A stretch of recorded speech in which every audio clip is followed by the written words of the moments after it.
Good morning, ladies and gentlemen of the press. Thank you for joining us here today. We appreciate you.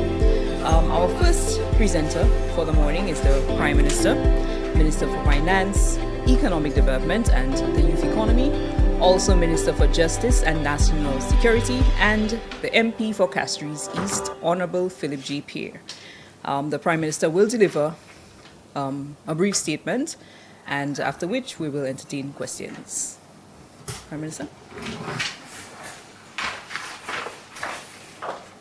Good morning. Good morning, everyone. Good morning. Good morning.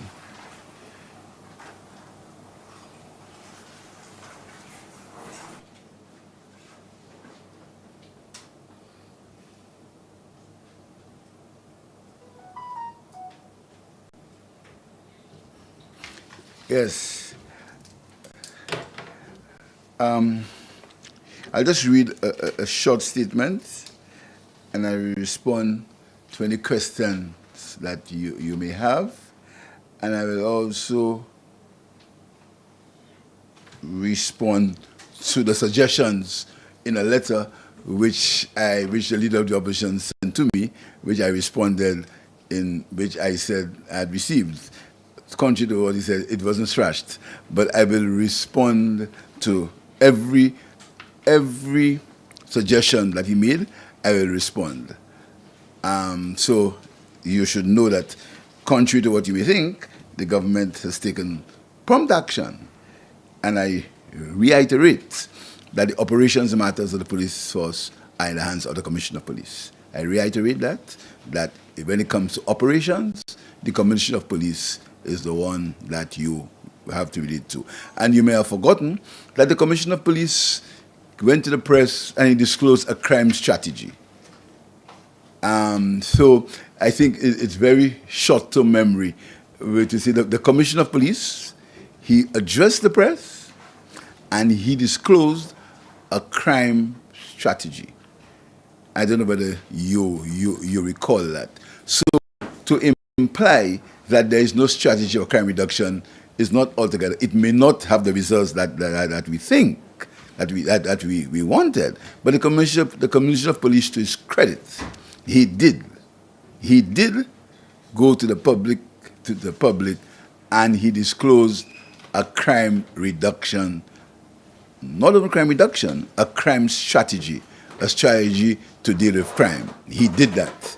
So it's unfair to the police to say that they have not disclosed any strategy for crime reduction. I want to reiterate that operation matters to the police force.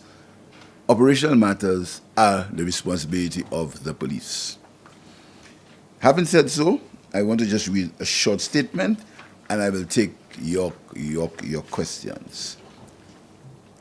On Saturday, August 16th, 3 St. Lucians lost their lives to gun violence and some others were injured. This senseless violence must come to an end. We will not allow the safety of our streets and communities to be compromised by those who have clearly lost respect for human life. We can, and every effort will be made to break the cycle of violence, particularly violence among gangs seeking reprisals. Following the events of the weekend, immediately on Saturday, I convened an emergency meeting with the High Command of the Royal Police Force, who are responsible for operational matters, to help their plans to restore safety to our streets and communities, and for the arrest of those responsible for Saturday's killings and injuring of innocent citizens. I am satisfied that the police are adequately equipped to handle the challenges which are playing out on our streets among gangs. In response to Saturday's events, the police have informed me that there will be an increase in police presence and round-the-clock surveillance in the crime hotspot areas. The police have also informed me that other measures will be employed to frustrate the movement of criminals across the country. In light of these measures, the public will be asked to be patient with the police because some level of inconvenience will become necessary to restore safety on our streets and communities. I want to remind citizens that the fight against crime is a collective effort that requires the support of all law-abiding citizens. This is not the time to attribute blame or to politicize the incidents of crime. This is an issue, if left unchecked, can destroy the well-being of everyone. We cannot and will not allow a few senseless and uncaring individuals to destroy the safety and stability of our country. We can restore the safety and stability of our country. I know that many solutions feel anxious and frustrated. Your feelings are real. I hear them, I share them, and I assure you that the police will take all necessary action to ensure that these situations are brought under control. With the enactment of stricter gun laws, the legislative framework is in place to ensure that individuals found in the illegal possession of guns are brought to swift justice, as well as those who traffic and supply them. I also want to remind you of the doctrine of separation of powers, whereas in terms of matters before the court are handled by judges and by magistrates and judges. To those who bring illegal guns and violence into our communities, you will not be allowed to terrorize our people with impunity. The police will ensure that you are not allowed to terrorize people with impunity. You will be found. The police will dismantle your networks, and you will be made to face the full force of the law. I wish again to express my sympathies to the families of those who have lost their lives in these incidents.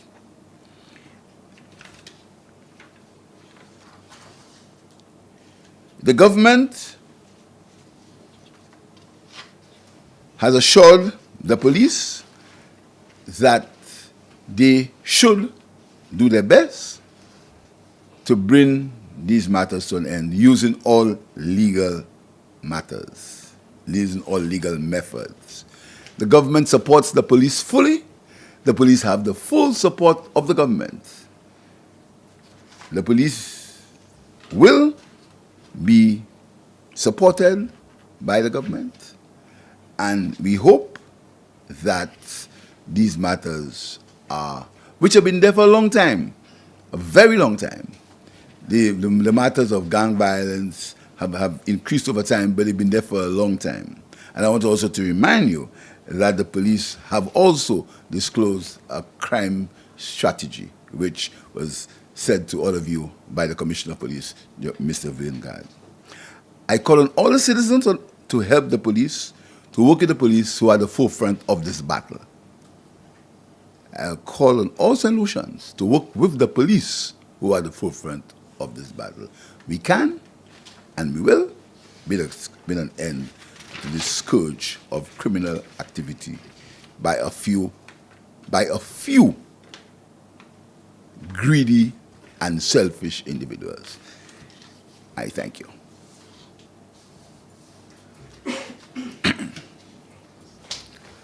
You want, so can I have your questions now? Good morning, Mr. Prime Minister. Good morning. Many of the perpetrators of these crimes are young men. What do you say to young men in particular about their involvement in criminal activities, and how do you encourage them to stay away from them? Well, I will ask the St. Lucia's Social Development Fund to convene a press conference to inform you of the work they are doing as far as crime reduction is concerned. The matter of encouraging young people not to get involved in crime is a matter that has been actively dealt by with the St. Lucia's Social Development Fund. And things are happening now as we speak. Maybe the communication may have not been good enough, but things are happening. You may recall that the Ubuntu movement was been given contributions by the government of St. Lucia to help in the crime reduction strategy. I don't want to tell you what happened to these things. You know how roundly they were criticized. I was criticized for doing that, but that has some effect. But we work constantly. SSDF works constantly. You know, the matter, we seem to be thinking that the matter of crime reduction is unilateral. It deals only with the office of the Prime Minister or the Minister of National Security. It's not. It's a holistic. Many areas of government are dealing with crime reduction. Many areas. The Ministry of Sports with their professional football, their professional cricket. Scores of young people are getting paid to play cricket and football, getting paid every month. That can be seen as a crime reduction strategy.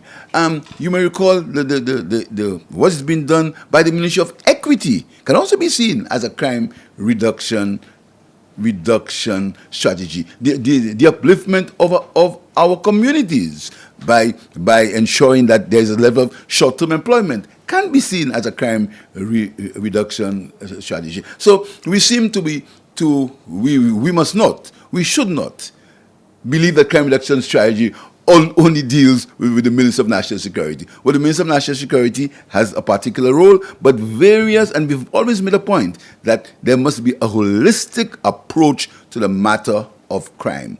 And the government at several levels are dealing with, which may not seem to be working directly in terms of crime reduction, but in effect, if you look at the backstory, you will see that it has something to do with crime reduction. So there are a number of strategies that have been undertaken by the government, and I think the people who are involved, the agencies who are involved, should now disclose and communicate more with what's happening.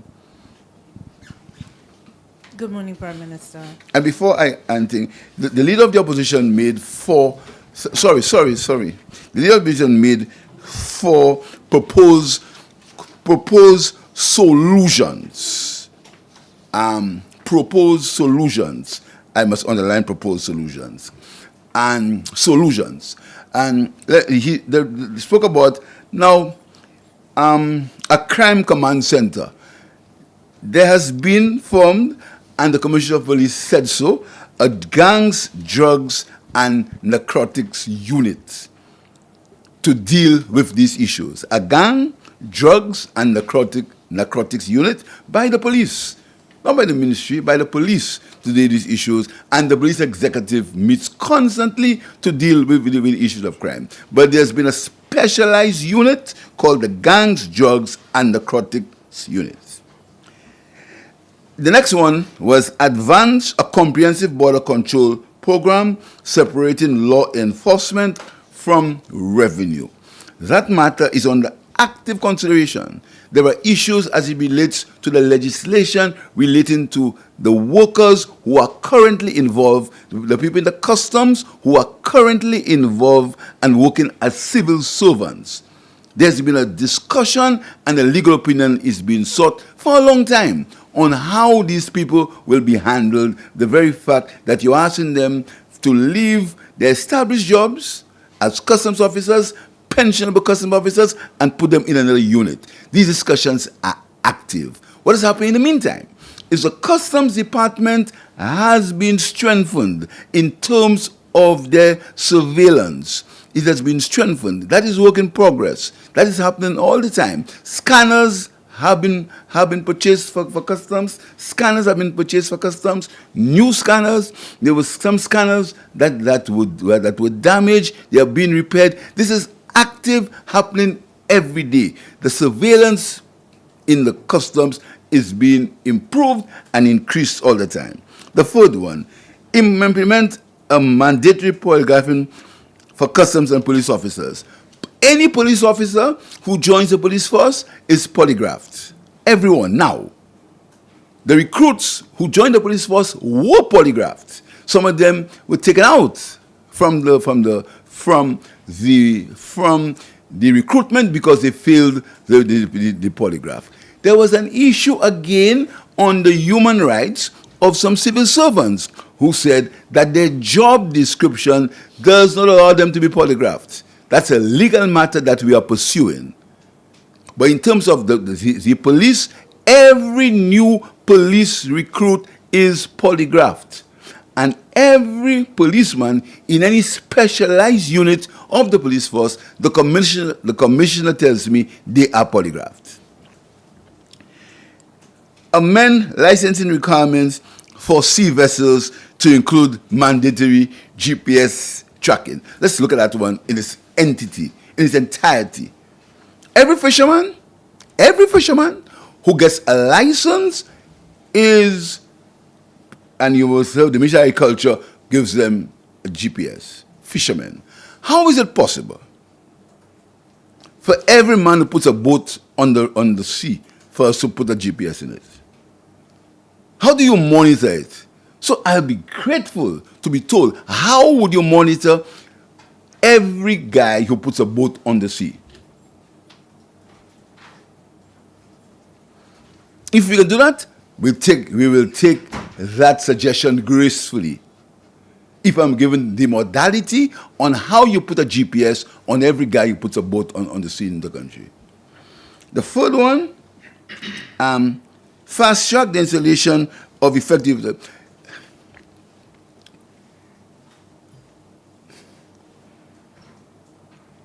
The business of cameras, you understand? There is a great, in certain sectors of the country, even of the press, there is a distaste for the truth. Even when the truth, once the truth happened in the past, there is a distaste for it. What I can tell you is cameras are being installed. Cameras are installed. The government has spent millions of dollars of camera installation in the country. There are many more cameras now than there were on the 21st of July 2021. There are many more cameras. That's all I want to say about it. There are many more cameras installed. The other one, introduce a reward program for information legal weapons. That is happening every day. But again, the business of national security is a matter that has been dealt by national security experts. That is the police. There is a reward system happening every day. There is a reward system. Whether you publish it is a matter for the police to decide when they are ready to publish it. When they are ready to publish it is a matter for the police to decide. Expedite court backlog projects, potentially inducing that legislation has been passed. A judge-only trial has been passed in Parliament. The law is there. The judges-only trials is there. The law is in the Parliament. Again, as to its implementation, there is the division. But I also want to tell you that is why it was important for us to begin construction of the House of Justice, because there are a lot of issues as it relates to court buildings. And that is why the government decided that we would have the House of Justice, where we have the criminal courts in one area so we can deal with that issue. But the government has invested. From 2021, there is a vote in the budget for dealing with the backlog of cases. The issue is there are difficulties in getting judges to deal with these matters. That's the issue. But there has been the budget. And if you look at the budget and ask members of the press to look at the budget and see budget proposals have been made, they are in the budget now to deal with the backlog of cases. And you can check with the Attorney General in terms of the judge-alone trials. That has been passed, but you can check with the Attorney General to find out the status of it. So, all so much to the government's, the opposition's solutions. And I thank the opposition for giving making these suggestions so I could clarify as to what the government is doing, because probably the opposition may not have been following what the government is doing as far as that is concerned. But I want to reiterate, I want to tell the opposition to join us in dealing with these issues. And they should watch their rhetoric, because rhetoric also has a way of instigating people to behave badly. Any more questions?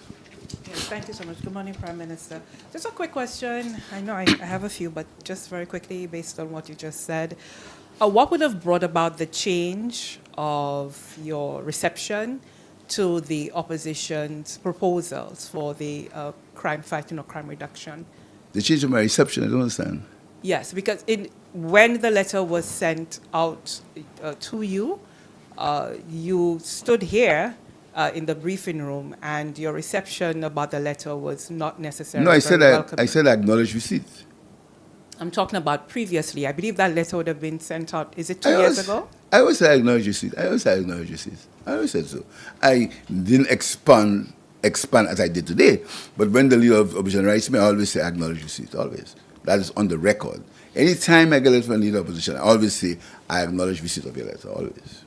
And what did you make of the Well, recommendations then? I thought the leader of the opposition would have been in tune to know that most of these things were happening already. If he didn't know, I apologize. If he did not know that we already had we had a gangs, drugs, and narcotics unit, and if he didn't know that the Commissioner of Police had already given a very, very detailed policy for crime. If he didn't know, I'm sorry, I will ask the Commissioner of Police to send him a letter, send him the document that he presented on the fight against crime. I will instruct the Commissioner of Police to send the leader of the opposition the document that he prepared and the document that he disclosed to the press on his crime strategy. He was very clear. So I'll ask him to do it because the leader of the opposition, in his busy schedule, may have forgotten. Okay, but I think the drugs and narcotics unit would have been formed, I think, earlier this year Yes. or very late last year. Yes. But the letter from the opposition would have come almost 2 years ago. Yes. But I will not press. I will move on. Yes, please. In some quarters, there is the belief that a state of emergency should be called. Do you share that same view? And if not, why?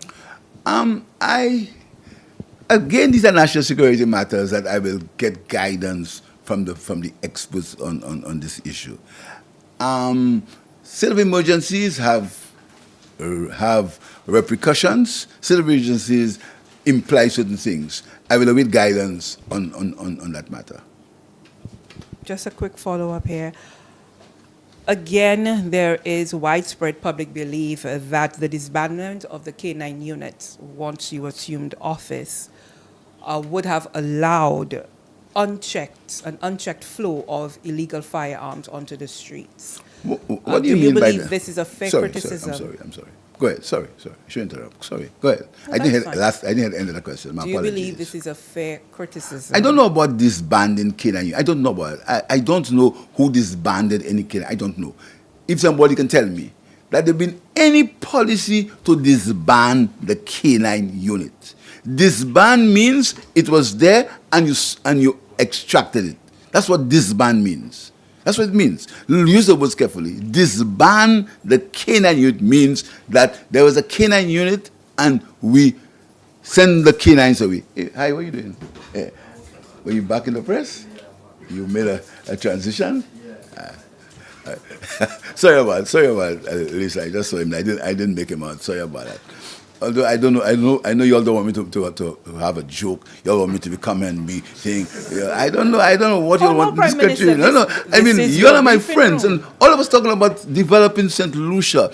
We may have different ways of going in it, but I know everybody likes St. Lucia. I like St. Lucia. So when you put this kind of thing, you always want me to be annoyed and quarrel and vexed and me fashy. So I just missed him. So I just thought I would say hello to him. Yeah. Now the K9 unit. When you say you disbanded the K9 unit, as if a K9 unit was there and we send the dogs away, we send the dogs. That's not true. Can you apprise us of what the situation was? What I know is that when we came into government, we asked the French for K9, and to tell you the truth, I do not know the chronology of events, so I rather don't say it. I will ask the people who know to see. But the truth is, I'm not sure the chronology. What I know is nobody ever disbanded any K9 unit. That's what I know for a fact. I also know that because of the untimely passing of Tyson, we have written And we are very close to making a statement of getting another canine unit down. But there's one canine unit here that is working. There's one here that's working.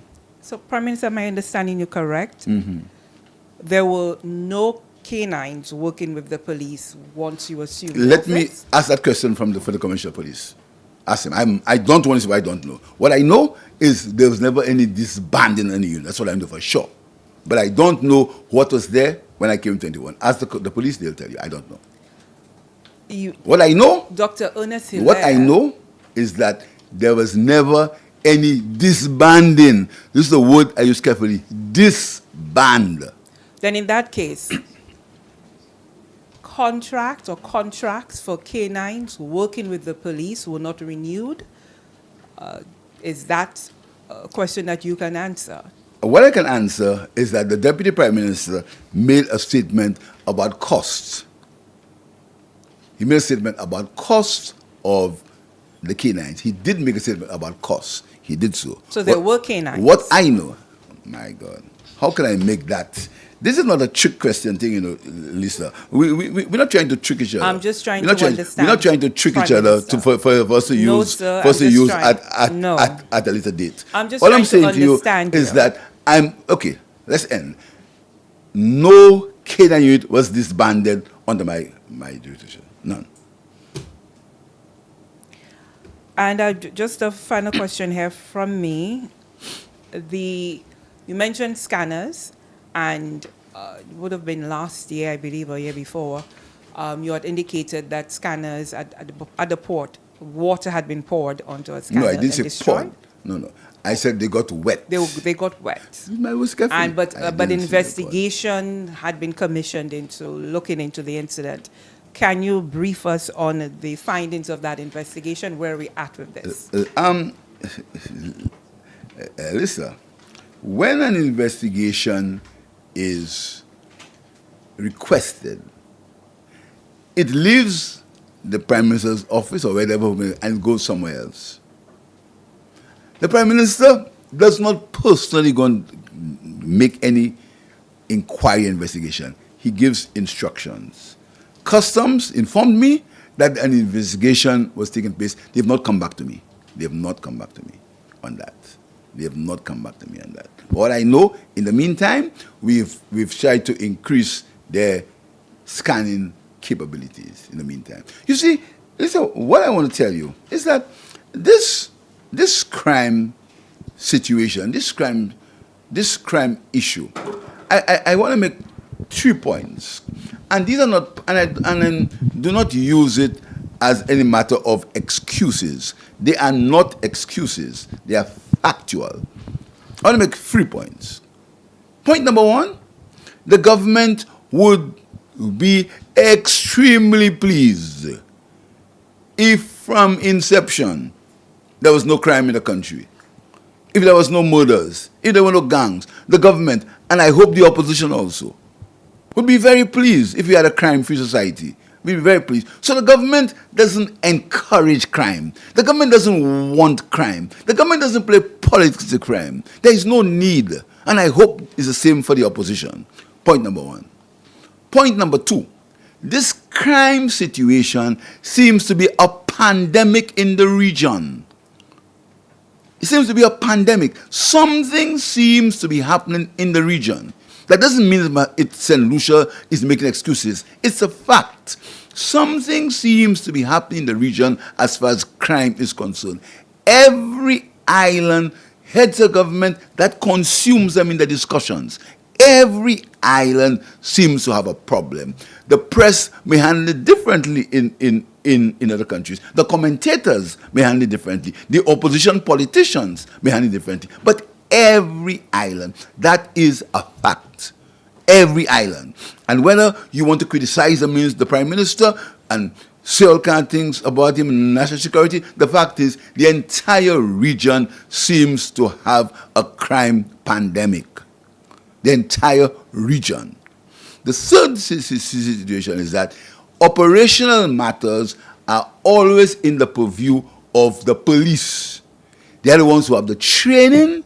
They are the ones who have the expertise. They are the ones who can deal with operational matters. We, as laymen, may believe that we have all the solutions. But as it relates to operational matters, the police security matters, the police are the ones who are involved in that situation. The police, and I'll reiterate, the police are the ones who deal with operational matters. I want to make these three statements, and I want to say to the public of St. Lucia, we can fight that.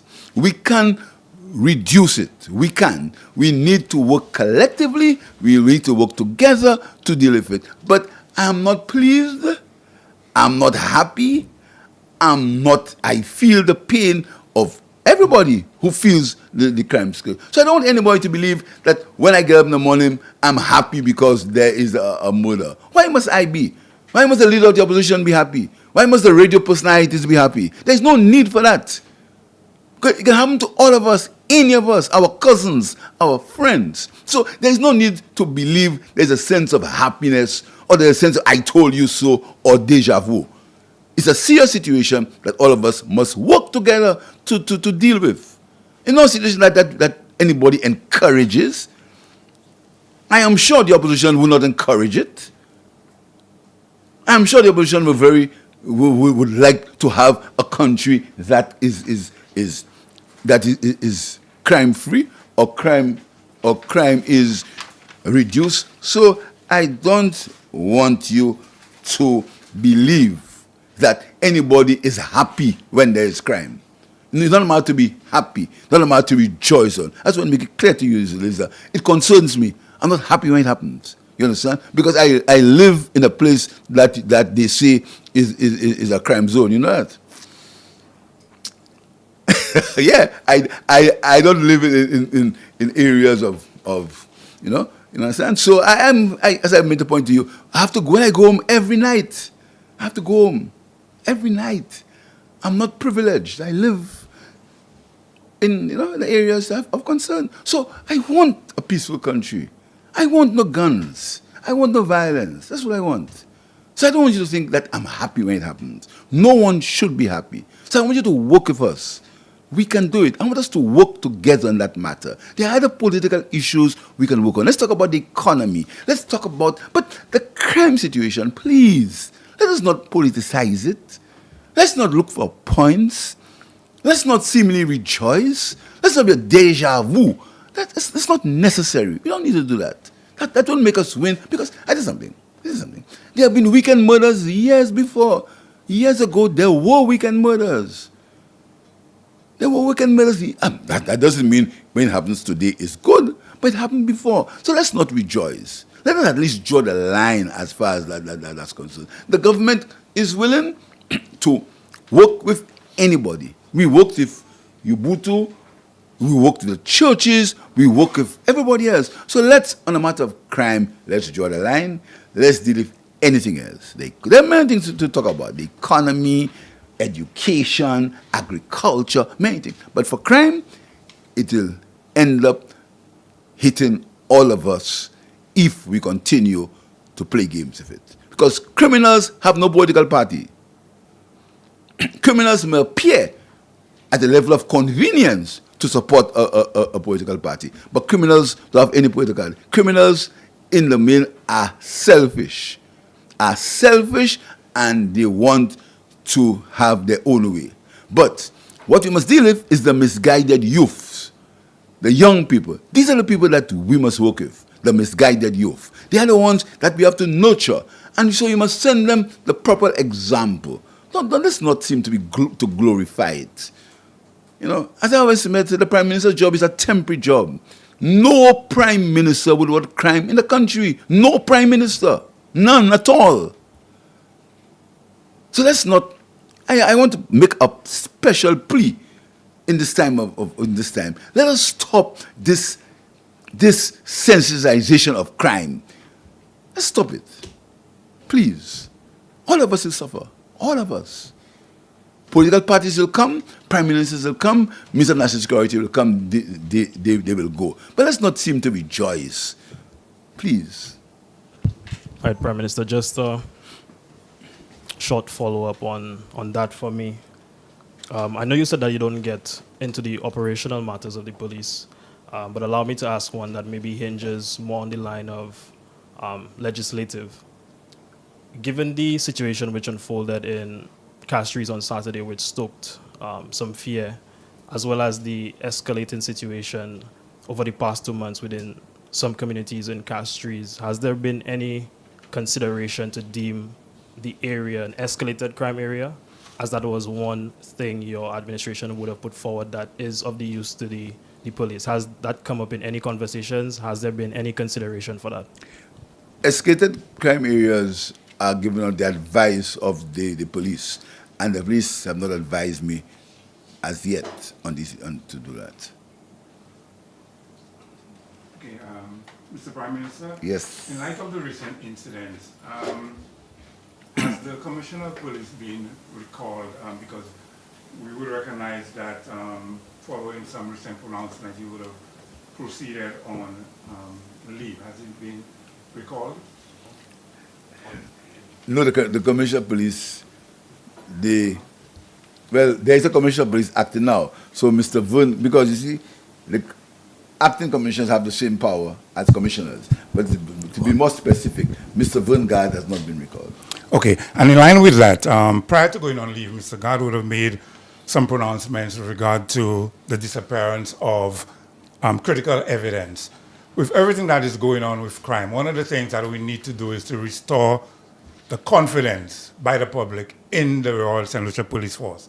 What measures will be taking place to ensure that the confidence in the police is restored? Well, I think that's a good question to ask Mr. Gard.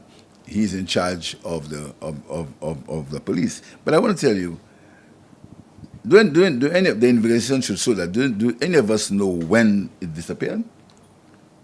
We are hoping that the report would have been submitted to you as the Minister of National Security. No, that's not been. But that happened in the year 2018. So we're not sure when it disappeared. I'm sure when Mr. Gard briefs me with the report, I will find out. But right now, I think this question should be asked to Mr. Gard. Okay. Again, in light of everything that's been happening, has there been any discussion with the Attorney General in terms of strengthening the anti-gang legislation? Because early on, you spoke highly about, well, not highly, but you mentioned the gangs and the violence and how they related. That is, Tony, that's a very good question.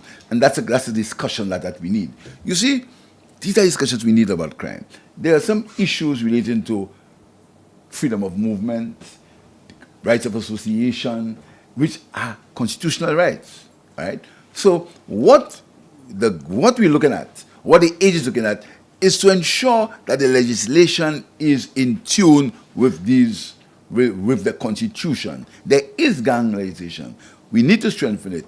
As we speak, the Attorney General has been mandated to strengthen it, but it's not a simple situation of just strengthening it without looking at the human rights of people. You understand? We deal in a constitutional environment. You understand? And you may know what happens when it's perceived that the Constitution has not been followed. But I thank you for that question, and I think that what we should do, I should ask the Attorney General to start another national consultation on gang legislation so everybody can come together and look at it. But I think that's a very good question, something we can look at. I thank you. The final question for me. Any update on the role office, what's happening with the Office of the Special Prosecutor, and any chance that the Special Prosecutor will be given a nudge to face the press at some point in time to answer some of the pressing questions that we may have for the Can I tell you, can I give you a joke that you mightn't believe? Because you'll never believe when politicians like me speak the truth. I have never spoken to a special prosecutor. So who does the special prosecutor answer to? The Attorney General. Okay. I've never spoken to him. I mean, I had to believe I've never spoken to the special prosecutor. Never. Had to believe the fact. This is how I take the doctrine of separation of powers seriously. I've never spoken to him. Can ask the Attorney General on your dealings with him. And that is to use local parlance on my poor teacher mother's grave. And I want to add on my policeman father's grave. I've never spoken to the special prosecutor. Never. Yes, Mr. Prime Minister, on this whole crime issue, we noticed that the opposition had a meeting last night. But what is They had a meeting last night? I thought it was postponed. Well, they had an indoor. So I followed the streamline. Yeah. Oh, you did? Okay. Yeah. So you didn't follow our youth rally, our youth vibe. that would have been a good place to go. It was a balance. A balance. Okay, you listen both. Yes. You've been a true journalist. Yeah. But what I want to note, quite interestingly, the UWP has a lot of seasoned, you say public servants or civil servants in their crew. In their crew? In the camp. Among the candidates, the new candidates, there are a lot of seasoned public servants, civil servants. Like the guy from... I've not been following Benson, you. Benson I've been busy, Emil, I've been following. Benson Emil was a former civil servant, public servant. Oh, okay. We have the policeman, Kakal. Oh, he is? Yeah, yes. Ah. So, and the crux of the matter was a lot of them were dealing with social issues. Oh, they were. But Benson spoke about his involvement with the youth. Now, we've had a crime symposium in the past. Now that we have more of these people getting into the social aspect of the community, does it in some way... No, they've got involved in the political aspect. Yeah, well, okay. But the social input, they use the social input to bring out the points. No, wrong. Can I rephrase it for you? They've got involved in the political aspect to disclose their social desires. Is that better said? Okay, well, okay, if we just give it as it is, they're pushing forward a social program agenda. The SLP has been putting out the program. What I'm trying to say is, does it kind of level the playing field? You have more people now conscious of the social aspect of the country, rather than just looking at crime as a this or that person. I will it's hope now a national issue that some people are willing to throw their hat in. There's one man who said that because of his involvement with gang, he's coming in now to help out the Watch your gangs. words carefully. His involvement. Watch your words. Well, I wouldn't say his involvement. Oh, that's what you somehow, said. I don't even say I say that. No, his intervention. Because you know, I just misquote me. Yeah. That's what you said. But what I'm saying, Mr. Prime Minister, is a lot of these people have been seasoned public servants. Well, and now they want to get into the social. But does that open the playing field? Does that give it more of a challenge or more leeway? Or how do you make of this? But my good friend, they have one hurdle to jump: the electorate. There's one. There is one hurdle to jump: the electorate. Yes, the electorate. Right. Right now, it's a matter of talking. There'll be a date that'll be called by me, and they have to jump that hurdle. And when they jump that hurdle, they will have, once enough of them jump it, they will have all the opportunity to implement these policies. For now, we welcome their suggestions. We are happy that they've found themselves involved in the political scenario. We'll not go along with any character assassination, at least not me. We welcome them. We hope they speak the truth. We hope they are realistic. And if you have any ideas that we think they can implement from their pronouncements, we will surely will. But the hurdle they have to jump is the electorate, which that hurdle will come when that date is called by the Prime Minister. But do you see this as a yes, sure. I see it as a welcome sign for more people to get involved. You saw our candidate. I mean, I didn't want to go into this phenomenon, but you opened the door, so allow me to come through it. You saw our caliber of new candidates. I mean, I'm sure if you listen to it, you will be very pleased to hear Dr. Shanda Harak Singh. She's a medical doctor. You heard a diagnosis and a prognosis. You probably heard that. So I'm very happy. We have these kind of candidates. You must have heard Mr. Danny Butcher. Mr. Danny Butcher is a seasoned educator, a PhD student. I mean, you heard his announcements for Viewfort South. You heard Lisa. Lisa was always, you know Lisa from before in a different roles. And she is a candidate now. So we have a good blend. And it's very interesting to look at the blend of candidates that are possible. I welcome all of them to the political scenario. But I trust them, and I want them. that politics is something that your words always live to haunt you. But I welcome them. I have no fear. I welcome them. I'm very happy. But if you could raise the debate, if you make the debate more, there's no need for our politics. Politics by its nature are confrontational, by its nature. But there's no need for us to instigate this hatred and this annoyance and this calls for war. And I don't think that's necessary. I think we can speak about it. I mean, you understand me? People object to the Prime Minister sharing a joke with the press. Where are we reaching this country?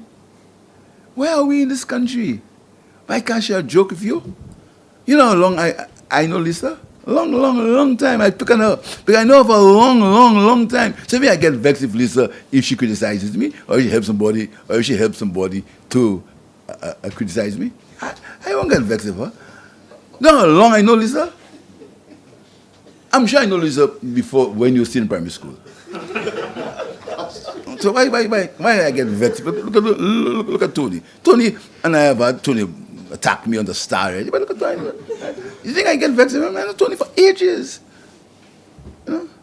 Kirby, ages. I don't know Miss Montoot because I know you, Lawrence, for ages. I know you all. So you see the difference between me and other people. I know a lot of things. I've been along for a while. I know the history. So I know them very well. So I'll never get vexed with Lisa. Never. No matter what she does. Never. Or Tony, never. Or Rick, never. Because I know them. We've shared good times together. We've argued, we've discussed, we've disagreed, but there's never animosity. There is never encouraging people to do things and to that venom and that hatred. Never. That's why I can laugh. That's why I can laugh. Because I laugh because I come with a clean conscience. That's why I can laugh. But I know all these people. In the same way you call for a retraction of the word disbanded, I'm calling for a retraction of the word attacked.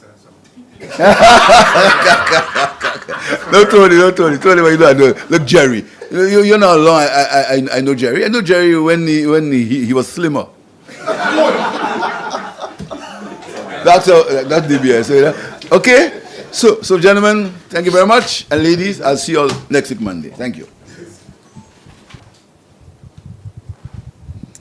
Okay. Our final speaker is Honorable Dr. Virginia Albert Poyet, and she is the Minister for the Public Service, Labor and Gender Affairs. She will present on the Government Summer Employment Program.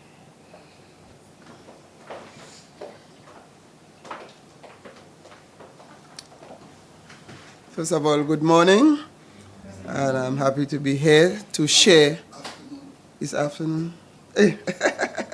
Okay, we'll record the afternoon. Good afternoon. I'm here to share with you the government's annual summer employment program. And for this year, 2025, we have registered over 200 students who have participated in the program. The program is run in the month of July and August, while the students are on summer holidays. And the government has put in some funds to ensure that these students get some exposure in terms of some work ethics.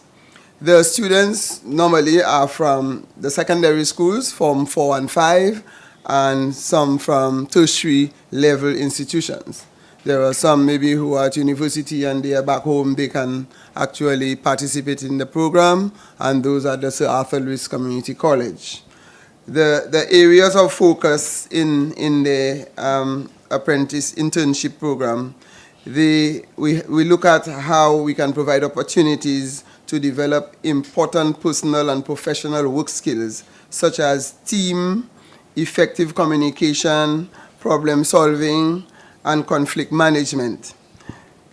These skills are essential for their personal growth and future employment. So while they are still in school, they are already trying to adapt to the work environment. What is of even greater interest is that we notice that a much larger percentage of females participate in the program than males. and it is one where we have to make an effort to encourage our young boys to participate in these programs so that they do not spend too much time out there.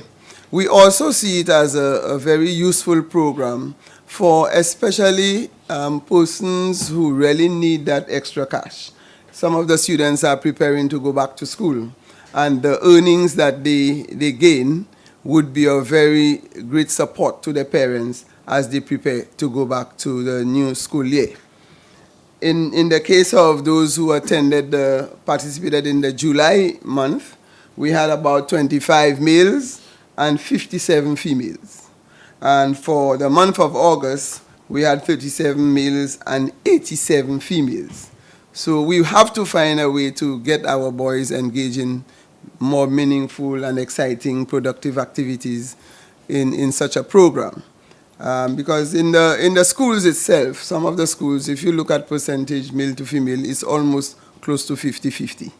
So in that case, if we don't see that reflected in the work environment, you are wondering what exactly is happening to most of our boys. Why aren't we having a very close percentage of students participating in this summer program? However, the government remains committed to providing opportunities for our young people so they are meaningfully engaged in productive activities, especially when, in fact, we don't take their entire holidays because most of them are on holidays for 2 months, but they only work for one of the months, not both. So if you work in July, you do not work in August, and if you work in August, you do not work in July. We give them some free time so that they can refresh themselves to go back to school. Good afternoon, Minister. My question relates to your constituency of Babonneau. Residents of Lage have expressed dissatisfaction over, or they have said that they are upset over a shop which is being constructed at their bus stop. What they are particularly annoyed about is that there was no community consultation. What do you say to this? Okay, let me correct the record that whatever is happening in the Lage Gap, this has been a part of a community transformation project. And the first thing we did a major cleanup. We actually did about 10 loads of solid waste that we removed in that location, and we cleaned, we planted flowers. And we had about 30 persons from the community who participated in that project. And actually we had children because we wanted them to take ownership of what's happening in the Lage community. In fact, we have done about 7 communities where we do a similar project. So the fact that they said there was no community participation, there is no truth in that matter. Okay, but what about the shop that is being constructed where the bus stop was? Did you authorize this? I do not have authorization to ask persons to build shop. It has to come from planning and other agencies. That's not within my jurisdiction. But the residents' complaint is that, one, there's no longer enough space on a morning when they're waiting for bus, and the new bus shelter that was constructed, it leaves them exposed to elements such as rain, etc. I think the complaint about the Lage bus shelter is one that may have to be addressed, not just in Babonneau, but island-wide. We noticed that we have some big-sized bus shelters, and most of them have turned into vending areas. People actually put all their produce under the bus shelters, and people come to wait for transport. There is basically no space. And I don't know if you are preview to go back and look at the place, because I went in there after all the hype in the media, and the place was fully occupied by vendors. So they have not left the space for persons, commuters, to wait for transport to shelter while they are moving about. So it is something that maybe the government may have to take put in a policy position that the bus shelters are for commuters to wait for transport and not for vending. And therefore, we'll have to create maybe some space close by, because people feel if people are there waiting for transport, they may get a little business. So in order to accommodate the small business people and the commuters, we may have to remodel these bus shelters to accommodate them. But they cannot remove the commuters and just occupy the space. Yes, Madam Minister. Recently, we've heard about a lot of upgrades to sports facilities. I know Babonneau is not an exception. You've produced some top athletes. How is this going on in Babonneau? And also, in terms of the youth involvement, you had the I don't remember the name, but you had the Taiwanese unveil a program, and with the youth, get more activities for the youth to stay out of trouble. Has this transgressed to a better development for the Babonneau area, would you say? Well, I'm very happy that you asked me that question in terms of catering for the youth and facilities for the youth.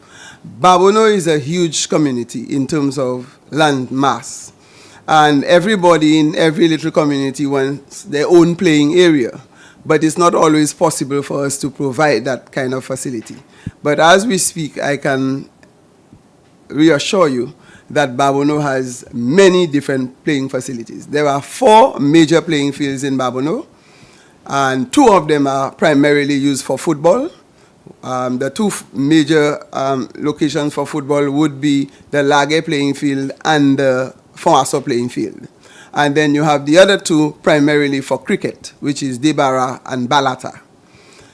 These playing fields, 3 of them have lights, and we are now getting ready to install. They are actually working on it now to install lights on the 4th playing field, which is the Debara playing field.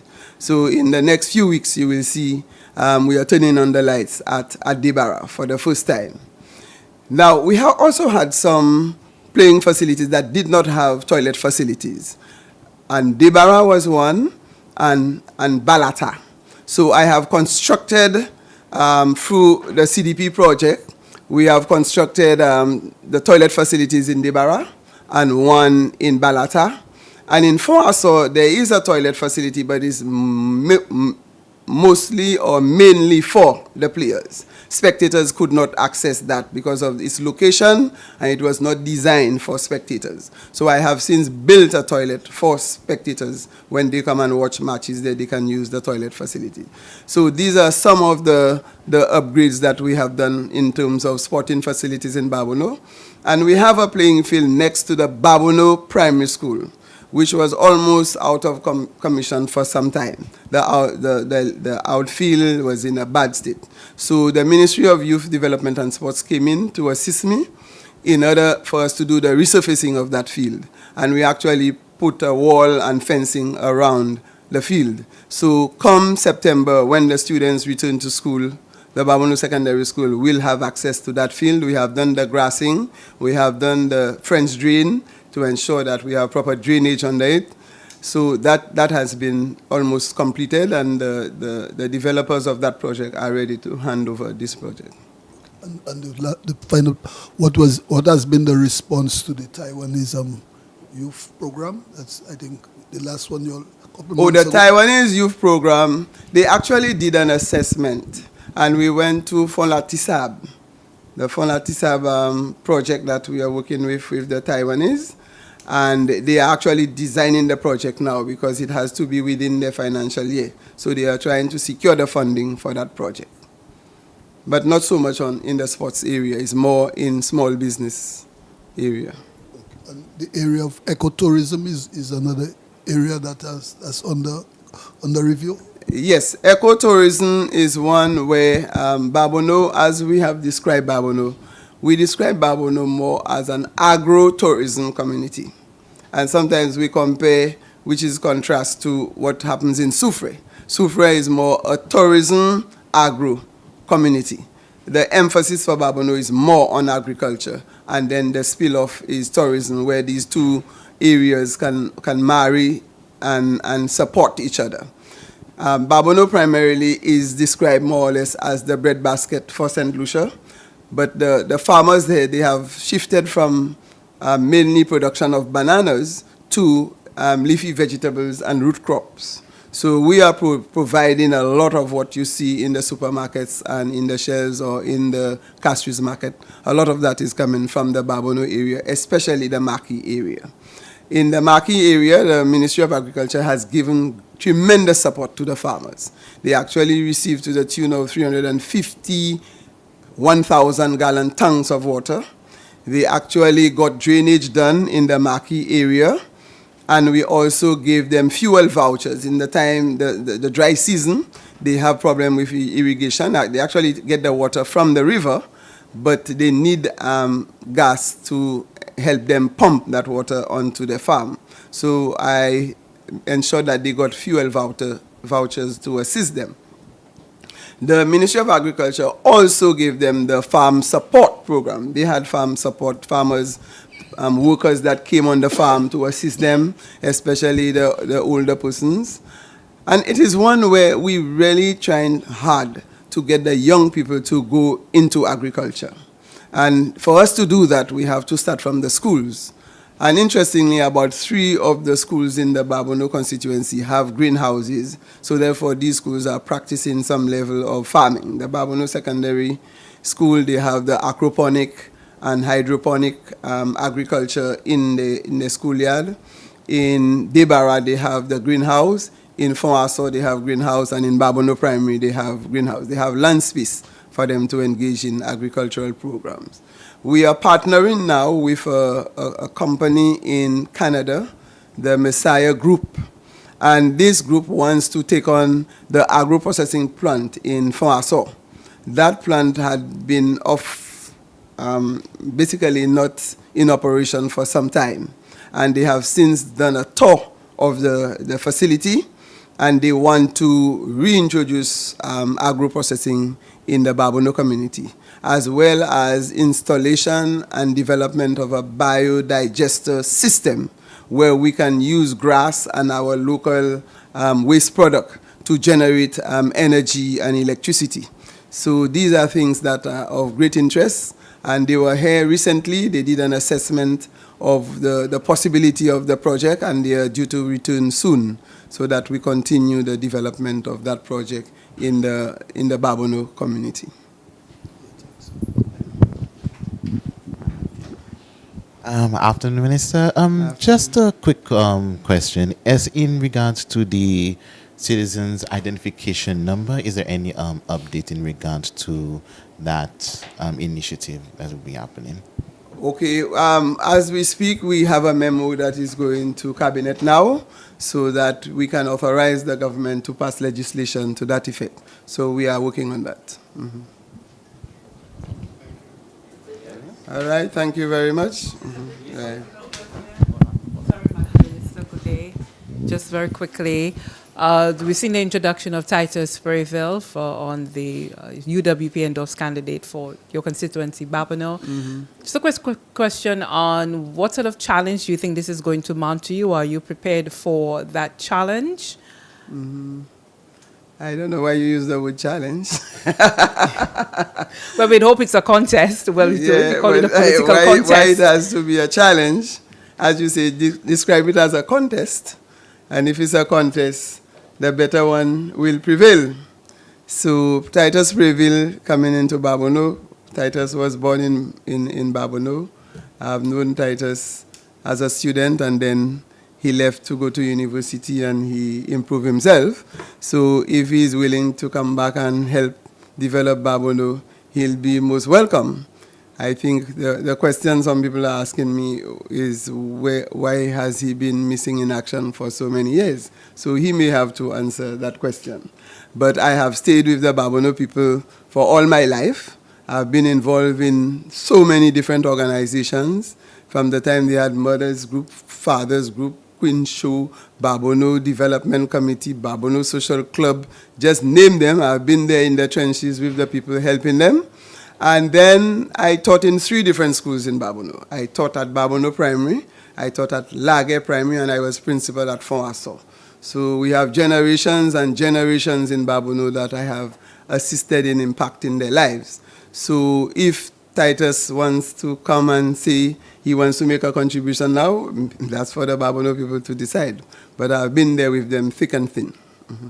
There's a lot of speculation as to whether you will be endorsed again by the Senusha Labour Party to contest the seat. Mm-hmm. Can you shed any light on this? Are you facing any internal challenge? I would prefer it to remain a speculation. Mm-hmm. Those who are speculating, let them speculate, and let's see what happens after the speculation period is over. All right. Thank you very much, Madam Minister. Okay. All right, thank you very much. All right.